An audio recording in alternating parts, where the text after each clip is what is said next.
Hello again, everyone, and welcome into RedHawk Football Weekly. I'm Steve Baker, the voice of the RedHawks.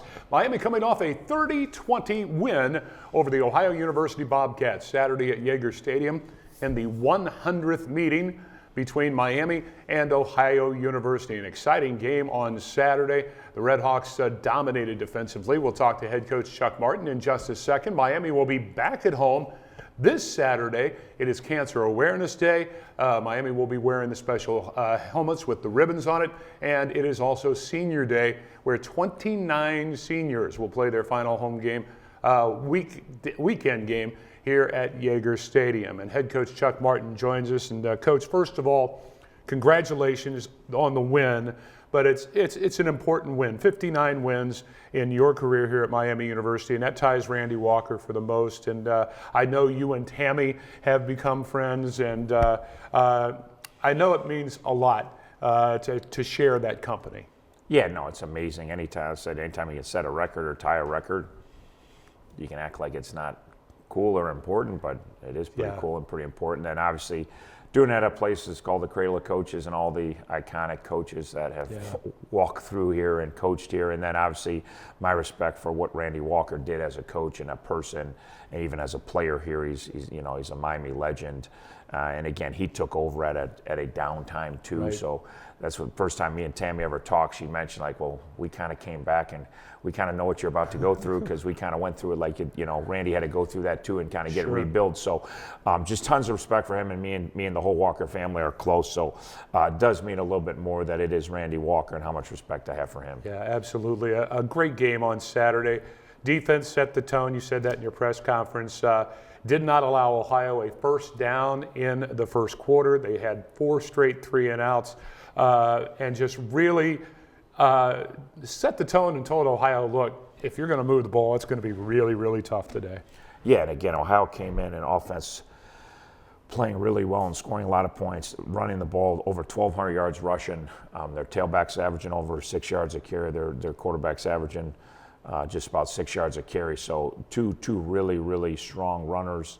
Not only did we get the 3-and-outs, but we stopped the run early. And again, that set the tone for the whole game. Like their 2 top players had 13 carries for 50, 58 yards, or 54 yards, and it was like 19 carries for 53 yards. So under 3 yards a carry. That's the game right there. You take their 2 biggest weapons and basically shut them out, not slow them down. We completely nullified them. And again, we were on short fields. Our special teams was playing really solid, and our offense moved the ball. There's only, like I said, there was 9 possessions through the first 3 quarters. We scored 4 touchdowns and kicked a field goal in 9 possessions. So OU plays slow. We don't play super fast.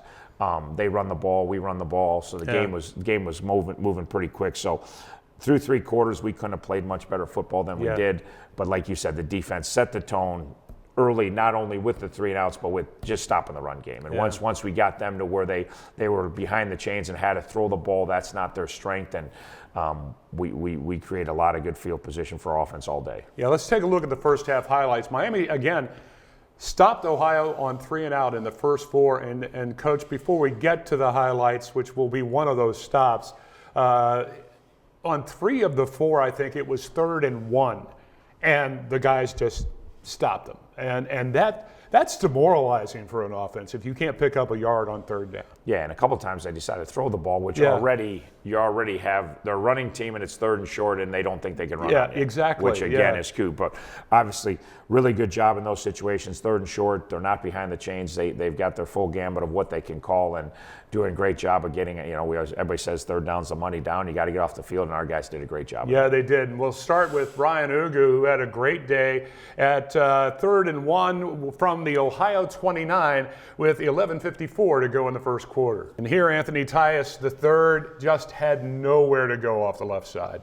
Yeah, 3rd down, great job. Right Salpex on the edge, great job by Ugu, Eli Blakey, Ty Wise, everybody in there. Stuffing them on a 3rd and very short and forcing a punt early in the game. And then again, huge the 3-and-outs because it creates the field position that you need. If they get the first down, even if you stop them later, you're going to be pinned a lot deeper in your territory. 1st and 10 Miami at the 28-yard line, 11:06 to play in the first quarter, and Keon Mosey gets his first big gain of the day for 10 yards. Yeah, really good job up front, and good job by Mo and good job breaking a couple tackles, keeping his pads down, and getting us a nice first down on the ground. You were able to get some big plays in this game against Ohio University. As you take another look at the run here by Keon Mosey. And again, nice job of breaking tackles. Miami was very tough to tackle on Saturday. But here Brett Gabbert goes deep right side to Cade McDonald. Yeah, good job. Really good protection. Brett has plenty of time. Puts the ball in a good spot. Cade goes and gets it, and huge chunk play for us. Yeah, and again, just great job. Back shoulder throw. Cade McDonald looked it in beautifully. The defender really had no idea the ball was coming. And look at the time Brett has to throw this football as he gets it down to the 29-yard line. Brett Gabbert on the next play on 1st and 10 from the Ohio 30 would pick up 5 yards here. And again, read option. We haven't seen Brett run it very much, but saw the opening and took the 5 yards, Coach. Yeah, had started running more against Eastern, had 5 carries for 29 against Eastern, continued against OU. He's starting to get back into form and knocking some of that rust off. He gets the short right pass to Reggie Virgil for 7 yards and picks up the first down, and that puts you in field goal range.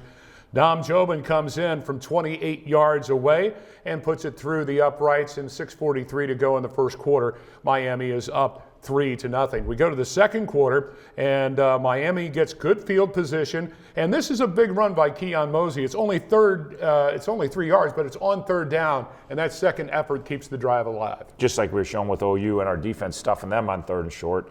Again, those are hard yards to get. Good job by Mo keeping his balance, falling forward, or Dylan Downing there. Dylan Downing for the first down, a key run. And again, here you get a nice pass to Cam Perry. 2nd and 8 as the drive continues. Great throw by Brett. Puts it right on Cam Perry.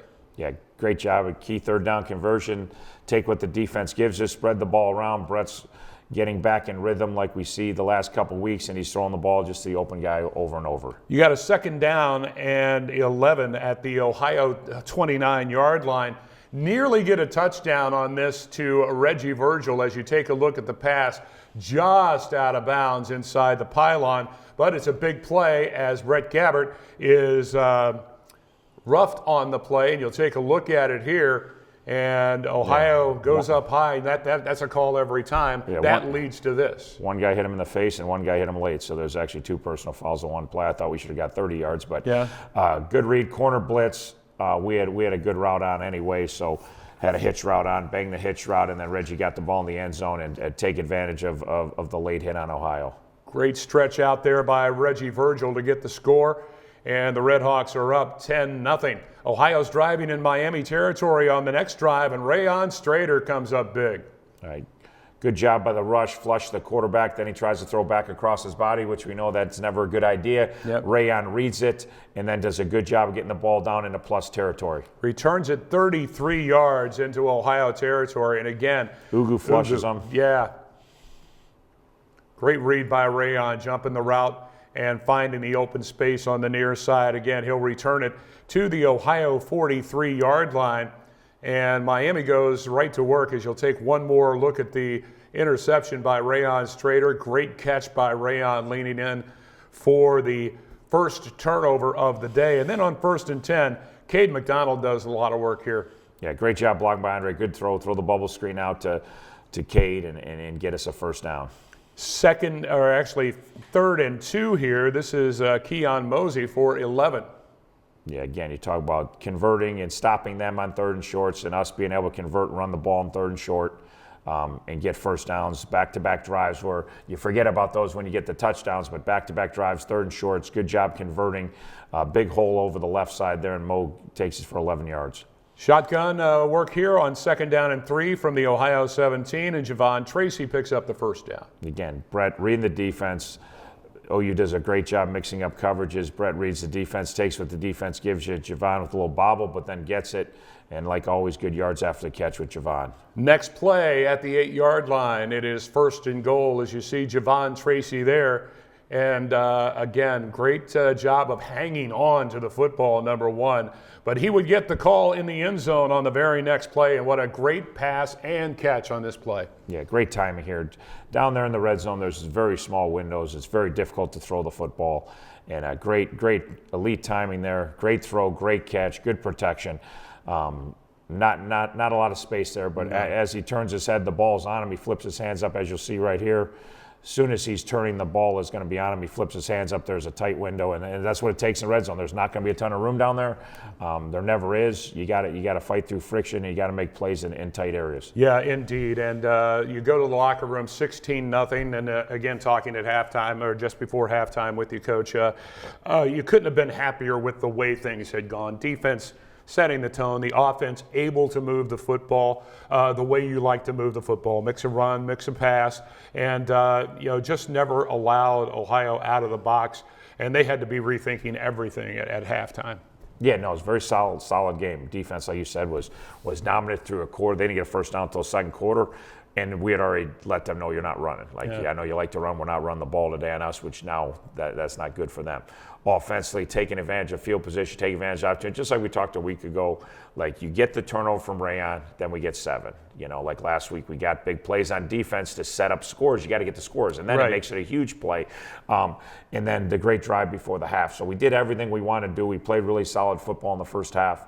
Won the chunk play battle, won the battle in the trenches, won the big play battle where you're going to win. You always ask me the keys to the game. Well, if we can control the line of scrimmage, we win the big play battle, win the turnover battle, you're going to win. And that's what we did in the first half, and that's why we're up 16-0. Indeed. 16-0 at the break. We'll come back and talk about the second half, which goes Miami's way once again, and we'll talk about that in a moment. Stay with us.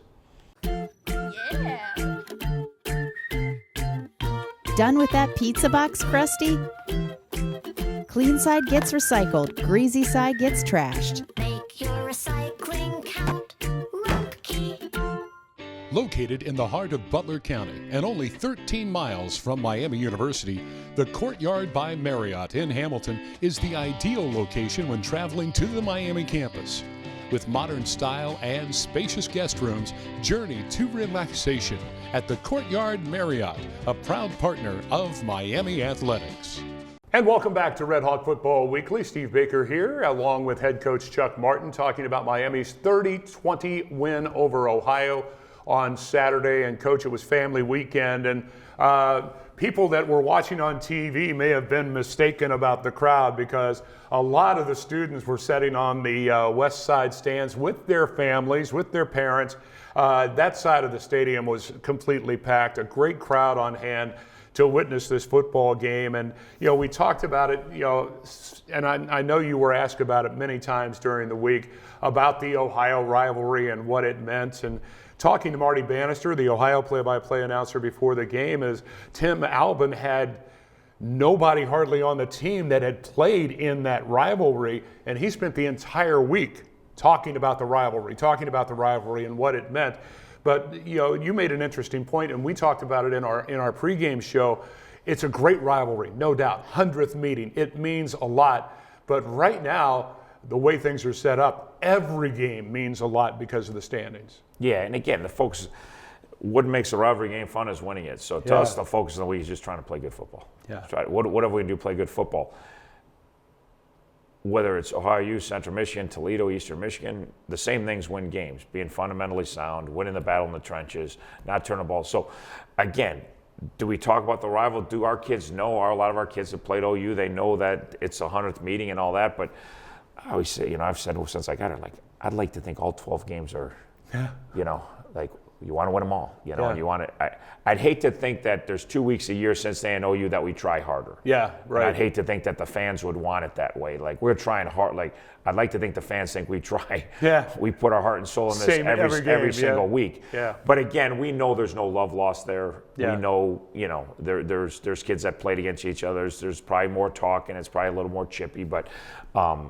And we know how important it is, but it feels good when you look up and it's 30-6 at the end of the third quarter. Hey, we're going to get this one, and they're hard to win. And it's been such a back and forth series forever, through the years that that's what makes it a great rivalry. So we got a lot of respect for them and how they play. And I didn't feel best that we beat OU because we don't like OU. I felt best because we beat OU and we beat them soundly, and they're a really good football team. Yeah. And we played really well and made a really good football team probably not look as good as they are. And that's hopefully what everybody's super excited about. Yeah, I got a lot of friends who are Ohio Bobcats, and I know there are a lot of split families, divided families out there that are great families every week of the year, except this week, and then it's red and green, and there's nothing in between. But a great win for the Miami RedHawks. They were up 16-0 at the half, and in the second half, Ohio goes down, scores on their first drive, but it takes Ohio almost 8 minutes to do that. It was like 7 minutes and 40 seconds long on the drive, which doesn't bode well for them when they're down 2 scores if they get 2-point conversions. But later on, it would become very, very difficult for them to come back in this football game, and it turned around very quickly. Yeah, and again, really good response by our team because, again, they got the ball at halftime. They're down 3 scores, 2 scores if they can make both 2-point plays. And they do what they need to do. They come out and they make some adjustments, and they go down. And we jumped offside on 3rd down, and we dropped a pick, and we could have been off the field, but they did what they needed to do, and now they seize momentum. Huge is a 2-point play. Eli and Yarborough on the 2-point play make a really good play. Really great play. Yeah. Eli bats it down, and now 16-8 is a 1-score game. Yeah. Well, 16-6, they just used 7.5 minutes. And they're still down 2 scores, which against our defense is going to be difficult, Yeah. So, but then our response, just we didn't panic, we didn't get down, we just keep plodding away and playing our game and see what happens. Believe in yourself, believe in your ability. That don't. We always say try to be immune to momentum. The momentum's for them, not for us. We're just going to keep playing, see what happens. And what could have seized some momentum from then, well, we end up dominating the rest of the 3rd quarter. Our defense goes right back to dominate. Our offense scores twice. Yeah. Our defense gets a huge turnover. It's a Salopek interception. And from 16-6, you look up 7.5 minutes later, and it's 30-6, and ball game's pretty much over at that point. Indeed. Again, Ohio misses the 2-point conversion, so that makes it a 16-6 ball game. Later on in the 3rd quarter, after a short punt, Miami will take over on the Miami 42-yard line. And things get simple for Miami when it's a 1-play drive. Just under 2 minutes to go in the 3rd, and Keon Mosey, what wheels he displays here. Yeah, great job up front. Huge hole, makes a safety miss. Great job by Andre and Javon Tracy blocking on the perimeter, and Mo does the rest and gasses everybody. And 16-6 gets to 23-6 and puts you feeling really good. So giant hole right there. Like we've been talking about, Mo's exploding through these holes. And then we get great perimeter blocking. And then, like I said, Mo Speed takes over and turns it into a 1-play, 58-yard drive. He just outruns them. Next Ohio drive, the defense dominates. Parker Navarro, little mix-up in the backfield, and Brian Ugu made a living in the backfield all day long, and he had nowhere to go. Yeah, no doubt. And again, TFLs and sacks, get him behind the chains, and obviously Brian was disruptive as he's been the whole season. Yeah, and again, a look at it here. The back goes the wrong way, and Brian says, no, I'm not going to let go of you, and hangs on to the shoelaces of Parker Navarro and brings him down. A couple of plays later, it's 3rd down and 16, and Matt Salopek, the old man of the defense, comes up with a big pick. Yeah, really good job. And again, you get him to 3rd and 16. Good things for happen. Read the quarterback's eyes. Makes a great break. And again, sets us up on a short field. And we'll see it again here. Just a great look into the eyes of Navarro, and really almost diving to the football here to make the grab and the interception. Sets Miami up at the 28-yard line of Ohio. Very short field for the RedHawks as you see the Salopek pick once again. And again, as Miami will take over the football, things are real easy when it's all a 1-play drive, as the RedHawks will go to Cade McDonald here, who makes a great move after catch to score the touchdown. Yeah, really good job. Mosey picks up the first blitzer. Brett gets riveted before the second blitzer gets home, puts the ball in a great position. Our ball placement was phenomenal all day by Brett.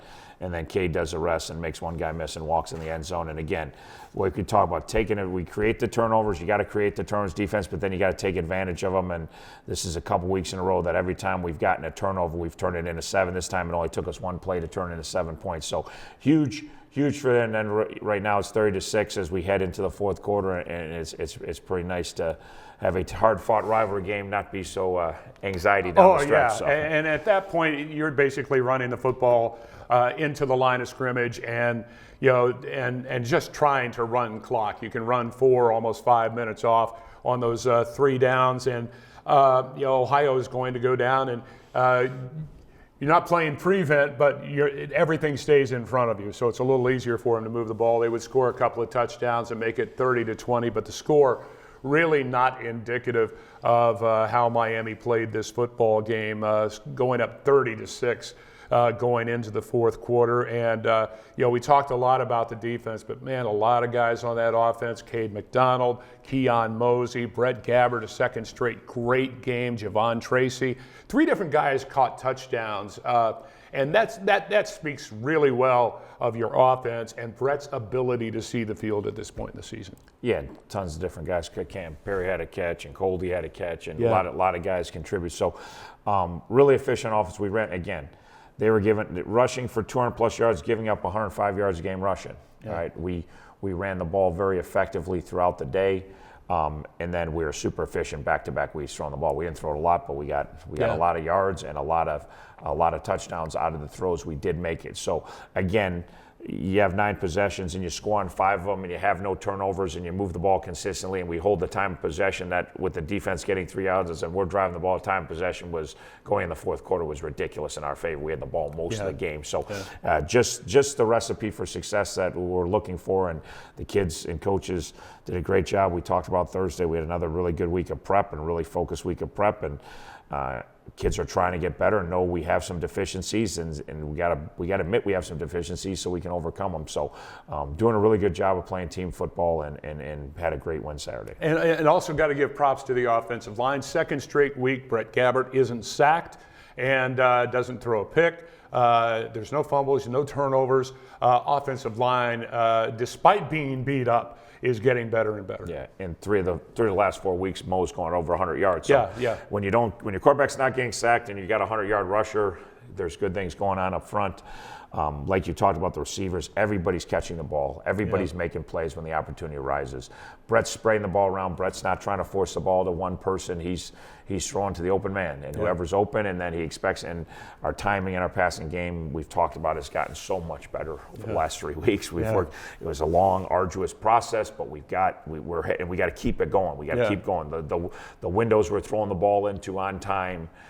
Against Eastern, those seam shots we're throwing, and then Javon in the red zone and hitting Reggie before the safety got over on the corner blitz. Like, all those things are so important. So Brian Ugu, talk about the defense. We always talk about Sally and how great he is. And Rayon had another big game for us, but Brian Ugu. So even on the Sally pick, who's hitting the quarterback? Brian Ugu. The ball was thrown behind the receiver. Was it a great pick by Sally? Yes, but if he has time, that ball's complete. Yeah. But he's got to throw it a little bit early, and he's getting hit, and he's worried about, and he's been so disruptive for us. And the D-line they couldn't block us up front. That's the run game. Our D-line is the strength of our defense, and when they're being disruptive and dominating the run game, everything else falls into place. Yeah, 30-20 was the final. Miami over Ohio in the 100th Battle of the Bricks. RedHawks are back at home this Saturday night, Saturday afternoon, at 2 o'clock as they'll host Central Michigan. And again, it is Cancer Awareness Day and also Senior Day for the Miami RedHawks. There's also a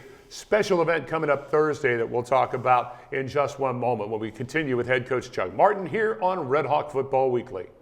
Hey RedHawk fans, Miami is proud to partner with Rumpke Waste and Recycling to keep our campus clean and green. Make sure you recycle your bottles and cans at all Miami games. And make sure you are recycling everything you can at home. Visit rumpke.com. Welcome back to our final segment of RedHawk Football Weekly for this week. I'm Steve Baker, the voice of the RedHawks. Again, Miami hosting Central Michigan. The Chippewas coming up this Saturday at Yager Stadium. The Chippewas come in at 3-4. They are 1-2 in conference play.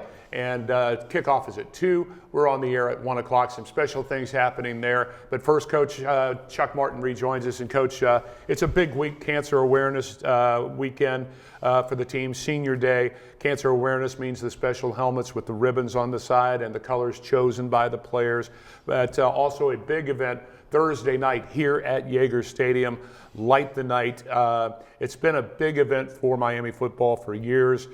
Formerly in Cincinnati, you moved it up here during COVID. It stays here because it has just gotten better and better every year as you raise cancer awareness around the tri-state with both of these events. Yeah, it's, again, the ribbons on helmets. Daryl Holberg came off this a number of years ago. We got on College Game Day. What an amazing idea, and just it's been so huge that there's all these different forms of cancers. Kids get to pick which cancer somebody that they love is dealing with or has dealt with. So it's really cool. So whether they can make it to the game or watch us on TV, they know they're watching their son, their grandson, their nephew, their friend, that they're wearing that on their helmet for them. And then you talked about the Light the Night for Walk. Again, it's been a huge part of what we've done for years and years, even before Miami. Supporting cancer and sport. Like I said, something that we all, unfortunately, if there's something that breaks down every political, religious, socioeconomic, like it doesn't care. Cancer's among all of us, and we all deal with it in different ways. And to one, raise money for cancer research, to two, raise awareness and promote it so other people will raise money and raise awareness. Three, and then just support our loved ones, and it's a night for memory, because there's a lot of bags out there on the sidelines for people that we've lost. Right. There's a lot of bags out there for people that are fighting the battle right now. Yeah. So it is a really powerful night. We encourage everybody to come. It's in Miami football. Matt Yochis puts us on Miami football. Yeah. Matt Yochis does all the work for this. It's an amazing evening. You will not regret coming out. We'd like the whole campus to be there. We'd like the whole town to be there. This is not a Miami football exclusive. This is just, we do this, and trust me, everybody that's ever come out has said, yeah, this is a pretty cool evening. It's a very sad evening. It's you'll have all your emotions, but it's something that's near and dear to us, and it means a lot and gives us a lot of good perspective moving forward. What time does it start, Coach? 7 o'clock. 7 o'clock. Make sure you come out to Yager Stadium and be a part of this on Thursday night, the Light the Night Walk. Thursday night here at Yager Stadium. Then Saturday, Central Michigan coming to town, Cancer Awareness Day and Senior Day. 29 seniors graduating this year. A couple of them obviously are moving on this year. 6th-year seniors, Brett Gabbert, Matt Salopek, there's others. An outrageous number of starts among those 29 seniors, by the way.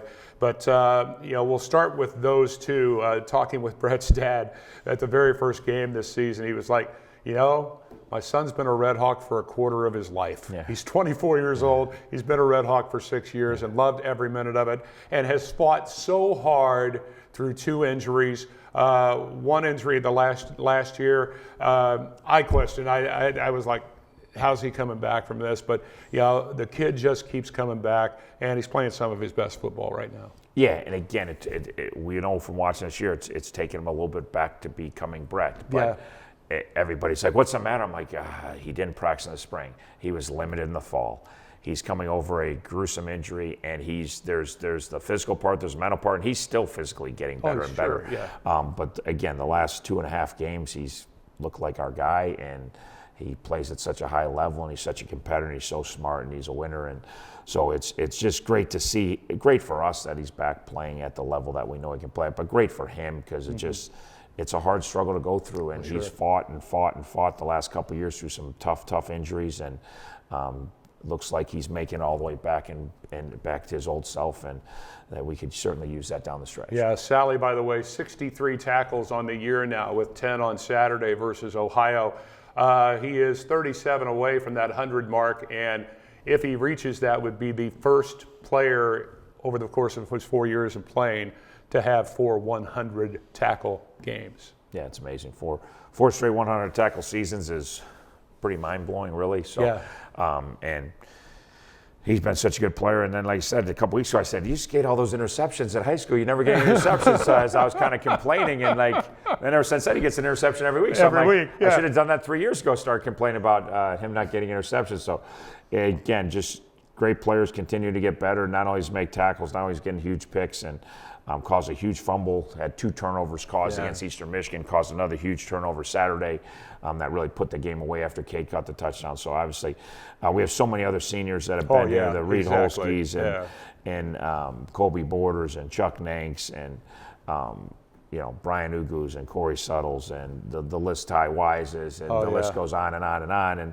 then we got so many young. We've played the most freshman plays of anybody in this league by far. Yeah. It's not even close. So we're one of the oldest, but we're also playing, and again, a lot of that has to do with injuries to some of the older guys, but but we're playing a lot of young guys too, which bodes well for the future. Yeah, make sure you get out to Yeager this Saturday, not only for Cancer Awareness Day, but also to honor those 29 seniors, get in the stands early, and give them the salute they deserve at Yeager Stadium. Central Michigan, the opponent, I mentioned earlier, 3-4 on the season, 1-2 in conference play. Lost a tough one at Eastern Michigan on Saturday. They were up big in that game, but the Eagles came back and got them by 2. This is a pretty typical Central Michigan team. They're very, very tough out, and they put up points, Coach. Yeah, they've had back-to-back weeks where they've lost. They lost in the last, Yeah. like we said, they could be 3-0, they could be 0-3. Yep. They'd be sitting at 3-0 right now. We're talking about, man, really strong Central Michigan team because Exactly. they beat Ball State and knocked down Dragout. High-scoring affair, Yeah. back and forth. Then they played OU, they got down big, and then they came back and lost 27-25 to OU. They almost pulled that one Almost pulled it out, And yeah. then last week they were down 2 scores early. Yeah. Then they got up 3 scores, and then they ended up losing in a last-minute drive. Eastern Michigan got them in the end. So they've played 3 wild Maction-type games, Oh, yeah. and all of them have been 3-point games or less, and they won 1 and they lost 2. So like I said, they're a quality team. They got a great tailback. They got weapons on offense. They always run the football good. They always throw the ball down the field with their double moves. They throw tons and tons of double moves and shot passes, which we got to do a good job. And then defensively, they're always big and they're always physical. They play a lot of man. They're very aggressive on the defense side of the ball with pressures. But even when they're not pressuring, they're just aggressive.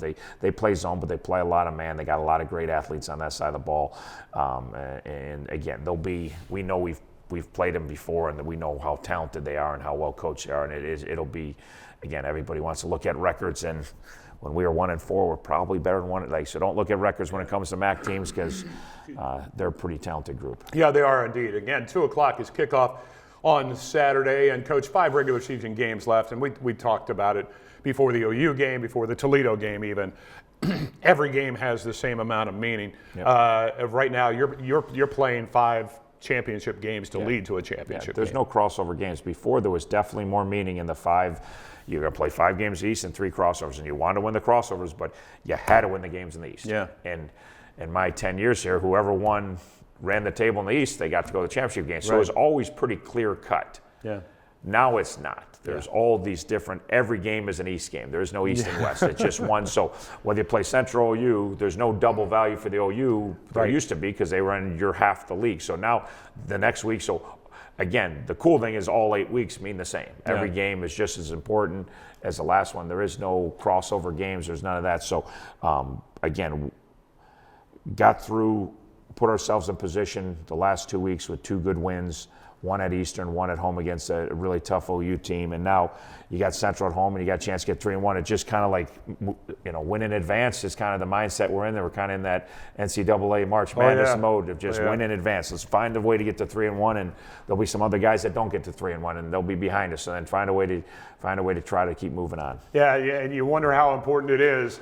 Western Michigan is 3-0 in the conference. They're the only unbeaten in the conference. They don't play Miami, Toledo, or Ohio this year, so they've got a little easier path. But following that, there are 6 teams in the conference right now with 5 games to play that are 2-1. Yep.